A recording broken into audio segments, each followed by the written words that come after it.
Welcome back, guys. We all love Mac Facts, and we know Mac is a super history buff. So to celebrate Hispanic Heritage Month, he's going to get us on the ones and twos with all the info we need to celebrate. All right. Well, you know, everybody knows the Alamo. Everybody knows that Texas was admitted into the Union in 1845. The Alamo was 1836. But 100 years before that, I want to talk to you about the first Spanish settlers that came to Texas. Now, these were Spaniards that came from the Old World to the New World.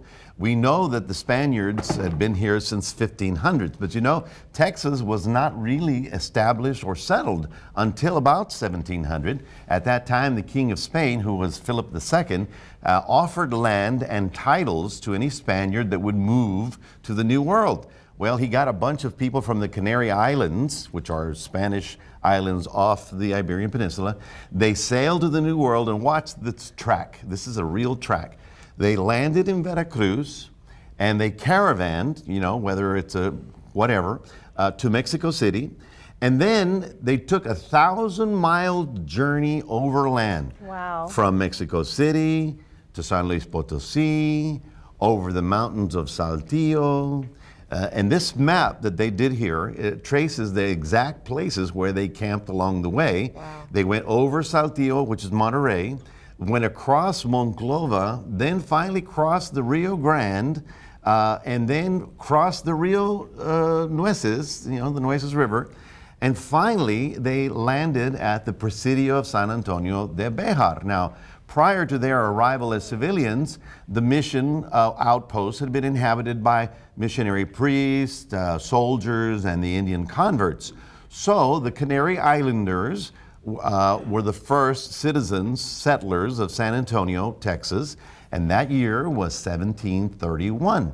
I have the pleasure of knowing quite a few of the descendants because I've done stories on them, and they are all very proud of being Canary Islanders. In fact, if you know where the cathedral is downtown, the plaza there was called Plaza de los Canarios, people from the Canary Islands. And that plaza's been there since 1731. So even some of that history right here in Corpus Christi. Absolutely. Well, and you know, I mean, many of those families have descended and moved and descended and moved. So maybe you have Canary Islanders in your family, maybe you, I don't know. And you don't think about it, but Bexar County, San Patricio, San Antonio, like you don't think about the actual history in those names. We take it for granted. And what a journey. Everything has a story. story. What a journey. That's what amazes me. 1,000 miles overland. Along the way, some people were married, some children were born, some people died.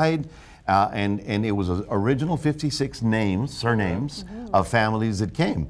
But what a journey from that side of the world to say, oh, this is San Antonio, huh? Yeah. Well, I and guess it looks we'll like stay they here. took this like major detour. Could they have just gone along the coast, or was there a reason for going yes midland? and no, because at that time, nobody just walked into New Spain. You had to come through and get permission from the viceroy. Oh, okay. And then they said, okay, your land is over here. And they go, where's San Antonio? It's over there in Texas. You know, so 1,000-mile journey. And A those 1,000 miles, and I'm sure every spot was beautiful for them. I mean, an amazing journey, I think. of course, yeah. I would love that opportunity. And then here we are in San Antonio, Texas. Well, and the thing is, you say you'd love that to experience that, but you know, that was like walking and mules and horses and wagons. And it's an amazing story about how they arrived. But that was 1731. Unbelievable. When the civilians arrived.